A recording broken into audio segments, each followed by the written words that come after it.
स्वागत है आपका इंडिया न्यूज में। वक्त सुपर फास्ट 100 का है और आपके साथ मैं हूं राजीव शर्मा और आपके साथ मैं हूं राकेश पांडे। चलिए खबरों की शुरुआत करते हैं। अमेठी से राहुल के खिलाफ उम्मीदवार स्मृति ईरानी ने कहा है कि अमेठी में लोगों के रोजगार के लिए कोई इंतजाम नहीं है और यह बात खुद भारत सरकार ने मानी है। भारत सरकार ने जो कांग्रेस द्वारा शासित थी, उन्होंने स्वयं स्वीकारा है कि अमेठी में इतने रोजगार के साधन नहीं उपलब्ध करवाए गए जनता को। वह राहुल की तारीफ करने वाले वरुण गांधी बवाल मचने के बाद अपने बयान से पलट गए। वरुण ने सफाई दी कि उनके बयान को गलत तरीके से लिया गया। वरुण ने यू टर्न लेते हुए कहा कि उन्होंने किसी नेता या पार्टी की तारीफ नहीं की है। दरअसल सुल्तानपुर की सभा में वरुण ने कहा था कि सेल्फ हेल्प ग्रुप के मामले में राहुल का अमेठी मॉडल सफल रहा है और वो इसी तर्ज पर सुल्तानपुर में भी लघु उद्योगों को विकसित करेंगे। हम 2013 के हिंदुस्तान में हमको लघु उद्योग चाहिए, जैसे राहुल जी ने अमेठी में सफलतापूर्वक। उधर छोटे भाई वरुण गांधी की तारीफ से बड़े भाई राहुल गांधी गदगद दिखे। उन्होंने वरुण के बयान पर कहा कि उन्होंने जो कहा सब सही कहा। अमेठी में हम कंटिन्यूसली स्ट्रेटेजी के साथ काम कर रहे हैं। हमने फूड पार्क और किसानों के लिए लंबी सोच करके काम किया है, तो वो जो वरुण कह रहे हैं वो सही कह रहे हैं। वहीं राहुल बनाम स्मृति की जंग को त्रिकोणीय बनाने की कोशिश में लगे कुमार विश्वास ने वरुण और राहुल गांधी दोनों के लिए मुहावरे के बहाने अपशब्द का इस्तेमाल कर डाला। ये हमारे यहाँ संस्कृत में श्लोक है कि उष्णाम विवाहेषु गायन्ति गीतम गर्दभा। ऊंटों के विवाह में गधों ने गाना गाया। परस्परम प्रशंसन्ति, एक दूसरे की प्रशंसा करी। अहो रूपम अहो ध्वनि, कितना सुंदर रूप है, कितनी ध्वनि अच्छी है। वरुण गांधी ने अमेठी घूमी नहीं है।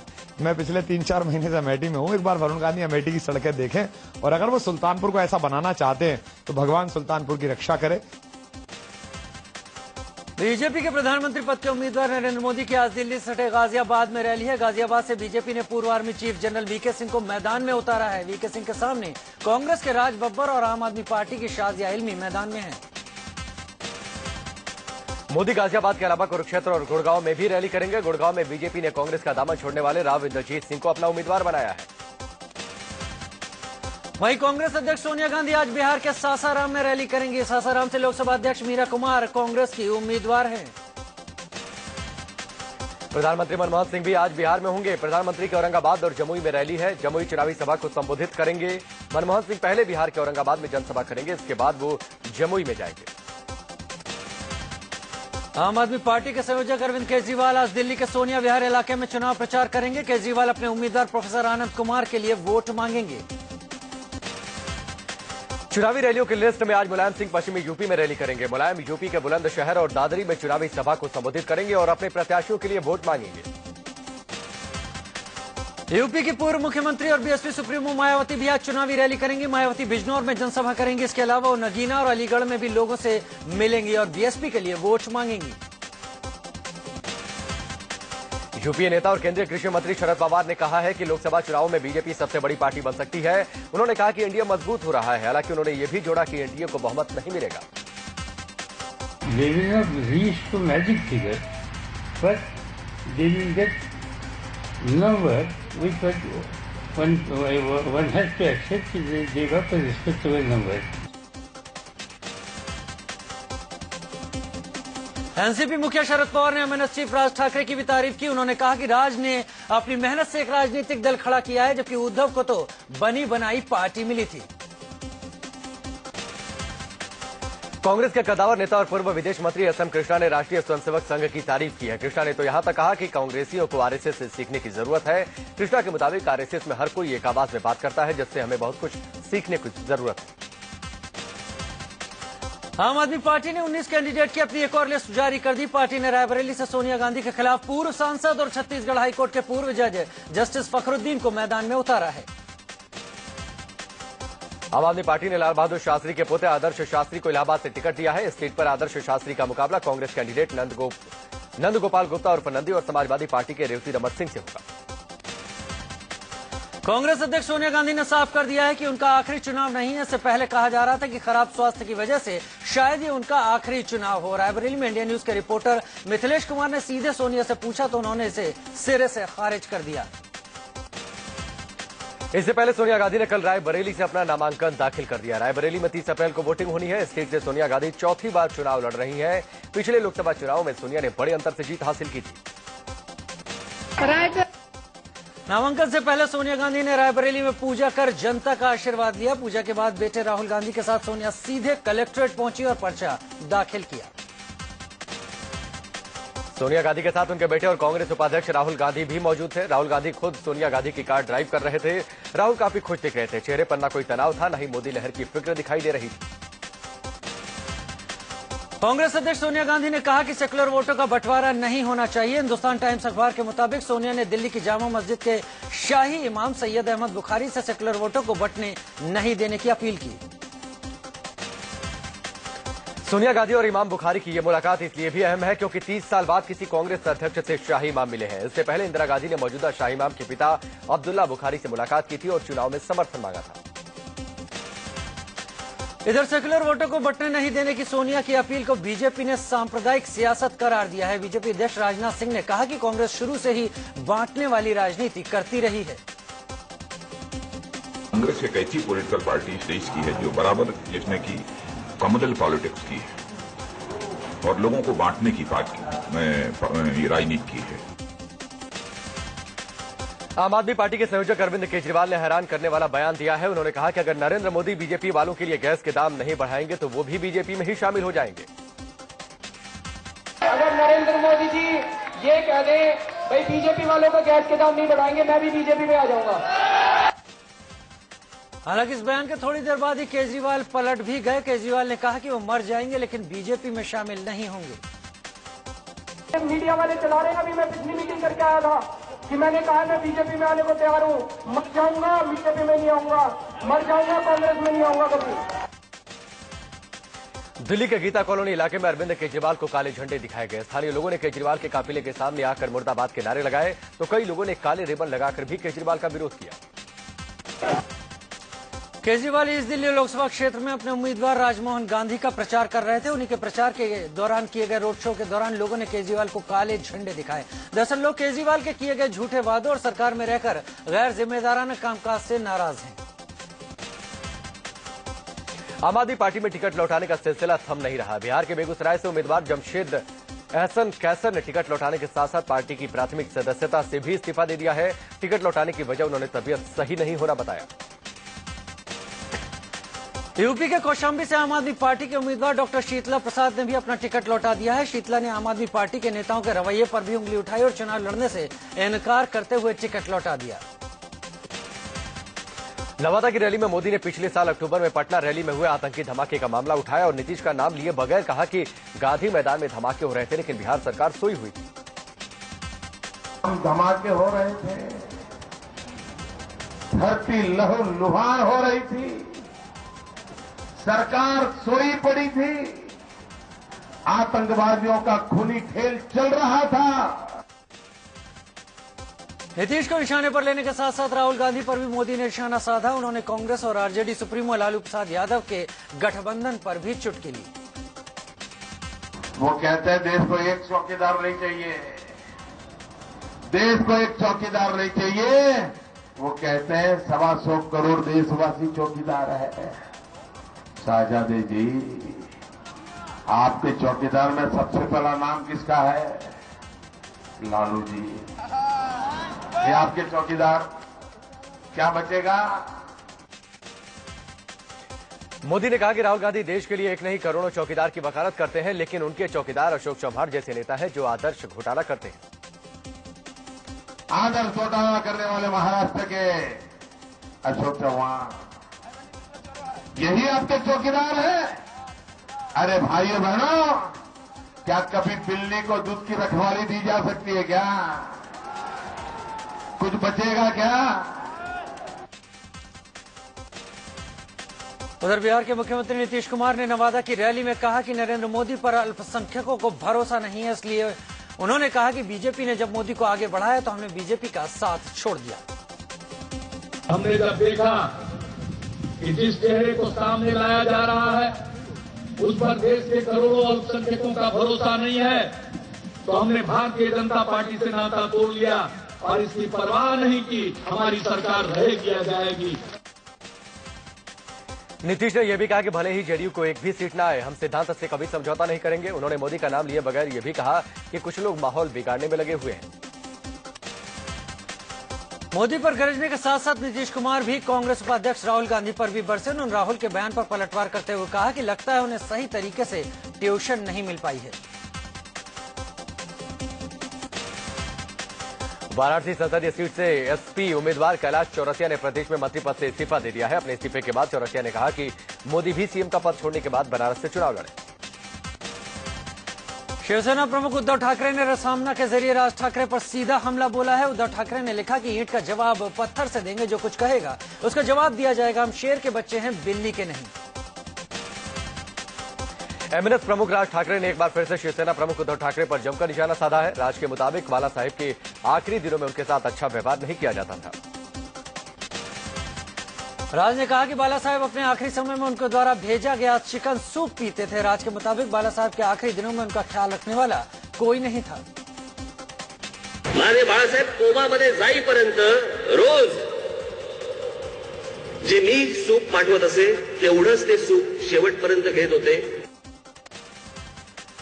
सहारनपुर से कांग्रेस उम्मीदवार इमरान मसूद को जमानत मिल गई है। मसूद ने अपने भाषणों में नरेंद्र मोदी को जान से मारने की धमकी दी थी, जिसके लिए उन्हें गिरफ्तार किया गया था। यूपी के कद्दावर और समाजवादी पार्टी के वरिष्ठ नेता आजम खान ने एक बार फिर नरेंद्र मोदी पर विवादित बयान दिया है। रामपुर में उन्होंने आपत्तिजनक बातें कही। हरियाणा के पंचकुला में योग गुरु बाबा रामदेव ने एक बार फिर से कांग्रेस अध्यक्ष सोनिया गांधी पर निशाना साधा। रामदेव ने सोनिया को लुटेरी बहू तक कह डाला। बीजेपी अध्यक्ष राजनाथ सिंह के हेलीकॉप्टर की उड़ान में देरी का मामला सामने आया है। छत्तीसगढ़ के जगदलपुर में राजनाथ के हेलीकॉप्टर को 40 मिनट तक कोलकाता ट्रैफिक कंट्रोल से उड़ान की अनुमति नहीं मिली। बीजेपी ने इसे केंद्र की साजिश बताया है। बीजेपी के पीएम कैंडिडेट नरेंद्र मोदी के हेलीकॉप्टर को रैली के दौरान 2 जगहों पर रोके जाने के मामले में चुनाव आयोग ने जांच के आदेश दिए हैं। आयोग ने इस मामले में जांच के बाद उचित कार्रवाई का भरोसा दिया है। बीजेपी ने चुनाव आयोग से मोदी के हेलीकॉप्टर केस में शिकायत की। उत्तर मुंबई की लोकसभा सीट से बीजेपी के उम्मीदवार गोपाल शेट्टी ने अपने प्रतिद्वंदी कांग्रेस के संजय निरुपम के खिलाफ आरोप पत्र निकाला है। इस आरोप पत्र में गोपाल शेट्टी ने निरुपम पर 11 आरोप लगाए हैं, जिसे जनता के बीच बांटा जाएगा और बताया जाएगा कि निरुपम की कथनी और करनी में कितना अंतर है। मुंबई के नॉर्थ सेंट्रल लोकसभा सीट से समाजवादी पार्टी के उम्मीदवार और अबू आजमी के बेटे फरहान आजमी ने कांग्रेस के उम्मीदवार प्रिया दत्त पर संगीन आरोप लगाए हैं। फरहान ने कहा कि महाराष्ट्र के सीएम अशोक चव्हाण की तरफ से लगातार उन पर दबाव बनाया जा रहा है कि वो चुनाव में न खड़े हों। फरहान के मुताबिक उन्हें अंडरवर्ल्ड की तरफ से भी लगातार फोन पर धमकियां दी जा रही हैं कि वो अपना नाम वापस ले लें। कानपुर के वरिष्ठ साहित्यकार और गीतकार कन्हैयालाल वाजपेयी ने कुमार विश्वास पर उनकी कविता चोरी करने का आरोप लगाया है। कन्हैयालाल अमेठी से आम आदमी पार्टी के उम्मीदवार कुमार विश्वास के खिलाफ उन्होंने शिकायत दर्ज कराई। कांग्रेस से बीजेपी में जाने की अटकलों पर रमेश चंद्र तोमर ने विराम लगा दिया है। रमेश तोमर बीजेपी से 3 बार सांसद रह चुके हैं और ऐसे कयास लगाए जा रहे थे कि वो आज मोदी की जनसभा में बीजेपी में वापसी कर सकते हैं। बीजेपी अध्यक्ष राजनाथ सिंह 5 अप्रैल को लखनऊ सीट से पर्चा भरेंगे। इस मौके पर वो पूर्व प्रधानमंत्री अटल बिहारी वाजपेयी के भेजे गए अंग वस्त्र को धारण करेंगे। समाजवादी पार्टी के सुप्रीमो मुलायम सिंह यादव की बहू डिंपल यादव आज कन्नौज सीट से नामांकन दाखिल करेंगी। पिछली बार डिंपल यहां से निर्विरोध सांसद चुनी गई थी। फिल्म अभिनेत्री और मथुरा से बीजेपी उम्मीदवार हेमा मालिनी आज नामांकन दाखिल करेंगी। हेमा इस बार मथुरा से अपनी किस्मत आजमा रही हैं। आरएलडी मुखिया अजीत सिंह के बेटे और मथुरा से सांसद जयंत चौधरी ने अपना नामांकन दाखिल किया। इस सीट पर उनका मुकाबला बीजेपी की हेमा मालिनी से है। जयंत ने अपनी जीत का भरोसा जताया। कानपुर में कांग्रेस उम्मीदवार और मौजूदा सांसद श्री प्रकाश जायसवाल ने नामांकन किया। इस दौरान उनके साथ शहर कांग्रेस के बड़े नेता मौजूद रहे। उन्हें बीजेपी के वरिष्ठ नेता मुरली मनोहर जोशी से कड़ी टक्कर मिलने की उम्मीद है। जायसवाल के नामांकन से पहले बीएन नेपाल नाम के एक निर्दलीय प्रत्याशी ने निर्वाचन अधिकारी से झड़प के दौरान अपना नामांकन फाड़ दिया, जिससे जायसवाल को आधे घंटे तक इंतजार करना पड़ा। लखनऊ की दूसरी अहम सीट मोहनलालगंज से बीएसपी प्रत्याशी आरके चौधरी ने नामांकन किया। पूर्व मंत्री आरके चौधरी ने कहा कि वो जनता के बीच विकास के मुद्दे को लेकर जाएंगे। मुंबई नॉर्थ वेस्ट सीट से एमएनएस उम्मीदवार महेश मांजरेकर ने लोकसभा के लिए नामांकन दाखिल किया। इस सीट पर महेश मांजरेकर का मुकाबला कांग्रेस के गुरदास कामत, राष्ट्रीय आम पार्टी के राखी सावंत और एसपी के कमाल खान से। 2G घोटालों के आरोपों में फंसे पूर्व टेलीकॉम मंत्री ए राजा ने अपना नामांकन दाखिल किया। राजा ने कहा कि उनको पूरी उम्मीद है कि इस चुनाव में उनकी भारी मतों से जीत होगी। सावंत और एसपी के कमाल खान से। 2G घोटालों के आरोपों में फंसे पूर्व टेलीकॉम मंत्री ए राजा ने अपना नामांकन दाखिल किया। राजा ने कहा कि उनको पूरी उम्मीद है कि इस चुनाव में उनकी भारी मतों से जीत होगी। मध्य प्रदेश के विदिशा में विधानसभा उपचुनाव के लिए बीजेपी ने अपने उम्मीदवार का ऐलान कर दिया है। बीजेपी ने कल्याण सिंह डांगी को इस सीट से बीजेपी के लिए उम्मीदवार बनाया है। बढ़ते हैं अगली खबर पर। दार्जिलिंग से तृणमूल कांग्रेस के उम्मीदवार और फुटबॉल खिलाड़ी बाईचुंग भूटिया ने चुनावी सभा को संबोधित किया। बाईचुंग भूटिया को देखने के और सुनने के लिए दार्जिलिंग में हजारों लोग जुटे थे। लोकसभा चुनाव के लिए समाजवादी पार्टी ने अपना घोषणा पत्र जारी कर दिया है। मुसलमानों को लुभाने के लिए मुलायम ने दस्तकारों, कारीगरों के साथ देश के पूर्व राष्ट्रपति कलाम का नाम भी जोड़ दिया। उन्होंने कहा कि देश की सबसे बढ़िया मिसाइल भी एक मुसलमान ने बनाई। मुसलमानों को साधने के लिए मुलायम ने कहा कि उनकी हालत सबसे खराब है, लेकिन केंद्र ने उनके कहने पर कुछ नहीं किया। उन्होंने कहा कि हम मुसलमानों पर पूरा ध्यान देंगे और उनको सभी सुविधाएं देंगे। मुसलमानों के अलावा मुलायम ने गरीब सवर्णों को रिझाने के लिए आरक्षण की बात भी कही। साथ ही किसानों को लुभाने के लिए मुलायम ने बुंदेलखंड और पूर्वांचल का विकास किए जाने, बंजर में खेती और उद्योग लगाए जाने की बात कही। मुलायम ने कहा कि केंद्र में अगर सरकार आती है तो देश में शिक्षा को मुफ्त कर देंगे। एमपी के इंदौर में कांग्रेस उपाध्यक्ष राहुल गांधी के पोस्टर पर अज्ञात लोगों ने कालिख पोतकर उसमें भ्रष्ट कांग्रेस लिख दिया। नाराज कांग्रेस नेताओं ने ऐलान किया कि जो कालिख पोतने वाले को पकड़ेगा उसे 5,000 का इनाम दिया जाएगा।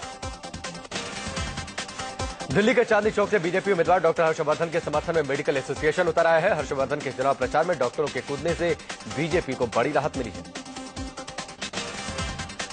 हरियाणा की गुड़गांव लोकसभा सीट से आम आदमी पार्टी के उम्मीदवार योगेंद्र यादव ने अपने क्षेत्र के लिए अलग से मैनिफेस्टो जारी किया। हरियाणा के रोहतक में सीएम आवास का घेराव करने जा रहे आम आदमी पार्टी के कार्यकर्ताओं को पुलिस ने हिरासत में ले लिया। पुलिस ने धारा 144 के उल्लंघन के आरोप में इन्हें हिरासत में लिया। पुलिस ने आम आदमी पार्टी के संयोजक अरविंद केजरीवाल की कार भी जब्त कर ली। रोहतक उम्मीदवार नवीन जयहिंद इसी कार से प्रदर्शन करने जा रहे थे। दिल्ली की उत्तर पश्चिमी सीट से आम आदमी पार्टी के प्रत्याशी राखी बिरलाल एक बार फिर से विवादों में है। राखी पर स्थानीय टेंट और खाना बनाने वाले हलवाइयों ने अपनी मजदूरी नहीं देने का आरोप लगाया है। टेंट मालिक का आरोप है कि जब राखी से पैसे मांगे गए तो उनके पिता और भाई ने उनसे मारपीट की और पैसे देने से साफ इनकार कर दिया। अरुणाचल प्रदेश के निवर्तमान मुख्यमंत्री नबाम तुकी ने भी लोकसभा और विधानसभा चुनाव के लिए पूरी ताकत झोंक दी है। उन्होंने कई क्षेत्रों में विकास के नाम पर जनता से वोट मांगे। अरुणाचल प्रदेश के मुख्यमंत्री नबाम तुकी ने बुधवार को प्रदेश के रुकसिन, पासीघाट और लीकावली विधानसभा सीटों पर चुनावी रैली को संबोधित किया। तुकी ने लोगों से विकास के नाम पर वोट करने की अपील की। तुकी ने कहा कि अरुणाचल प्रदेश में बीजेपी या फिर नरेंद्र मोदी का कोई प्रभाव नहीं है। तुकी ने उम्मीद जताई कि एक बार फिर से कांग्रेस पार्टी को जनता का समर्थन मिलेगा और कांग्रेस फिर से सत्ता पाने में कामयाब होगी। अभिनेत्री राखी सावंत ने राजनीतिक पारी शुरू करने के साथ ही एक धमाकेदार खुलासा किया। मुंबई नॉर्थ वेस्ट से चुनावी मैदान में उतरी राखी ने नामांकन के दौरान जानकारी दी कि वह अनपढ़ हैं और उनके पास कुल 14 करोड़ 69 लाख की संपत्ति है। चुनावी मौसम में मुंबई के कोलाबा इलाके में उस समय हड़कंप मच गया जब ताज होटल के पास से पुलिस ने 16 जिंदा कारतूस बरामद किए। ये कारतूस सड़क के किनारे पेड़ के पास छिपाकर रखे गए थे।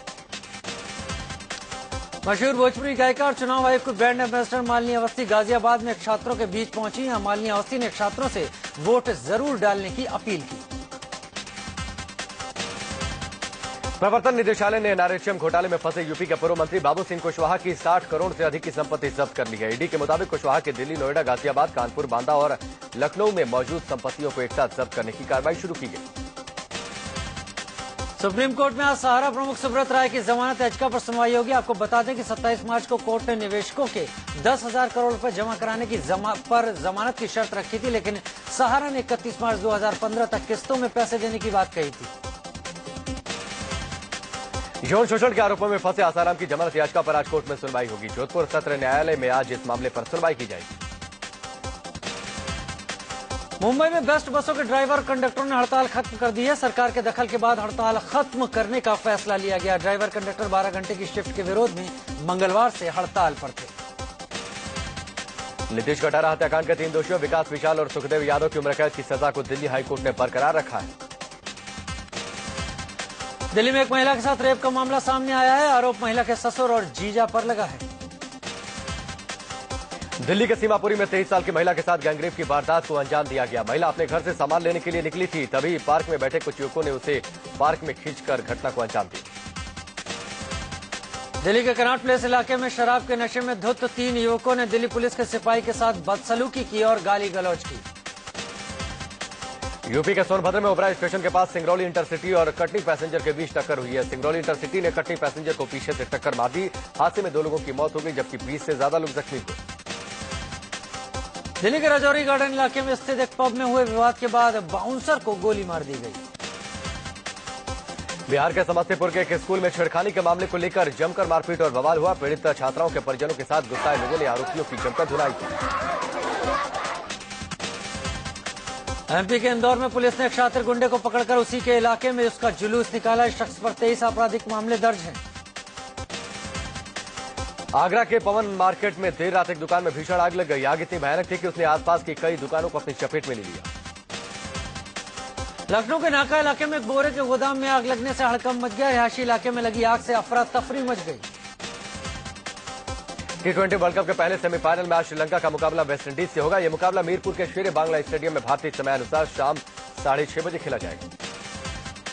T20 वर्ल्ड कप का दूसरा सेमीफाइनल कल भारत और दक्षिण अफ्रीका के बीच होगा।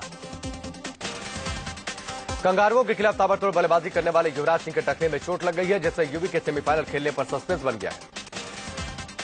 आईपीएल स्पॉट फिक्सिंग में एक नया खुलासा हुआ है। कांग्रेस अखबार के मुताबिक मुद्गल जांच कमेटी ने सुप्रीम कोर्ट को जो रिपोर्ट भेजी है उसमें 12 खिलाड़ियों पर आईपीएल में फिक्सिंग का जिक्र किया गया है। बीजेपी के पीएम उम्मीदवार नरेंद्र मोदी को पीएम बनाने के लिए विदेशों में भी जोर शोर से तैयारी की जा रही है। ओवरसीज फ्रेंड्स ऑफ बीजेपी नाम का संगठन अमेरिका में कई जगहों पर चाय पर चर्चा कार्यक्रम आयोजित कर रहा है। अमेरिका के लॉस वेगास में 550 फीट ऊंचा झूला बनाया गया है। इसे दुनिया का सबसे ऊंचा झूला बताया जा रहा है। झूले में 28 केबिन बनाए गए हैं और हर केबिन में 40 लोग बैठ सकते हैं। चिली में आए भूकंप में 6 लोगों की मौत हो गई है। भूकंप की तीव्रता रिक्टर स्केल पर 8.2 मापी गई थी। अमेरिकी जियोलॉजिकल सर्वे के मुताबिक भूकंप का केंद्र चिली और पेरू की सीमा के करीब था। बॉलीवुड एक्ट्रेस नेहा शर्मा और एक्टर जैकी भगनानी मुंबई के सिद्धिविनायक मंदिर पहुंचे। सोनाक्षी सिन्हा अपनी फिल्म हॉलीडे की शूटिंग के लिए इस समय जोधपुर में है। सोनाक्षी ने शूटिंग की कुछ तस्वीरें फैंस के साथ सोशल नेटवर्किंग साइट पर शेयर की है। और दबंग 2 में आइटम सॉन्ग के लिए जमकर तारीफ बटोरने वाली करीना कपूर एक बार फिर कातिलाना लुक में नजर आने वाली है।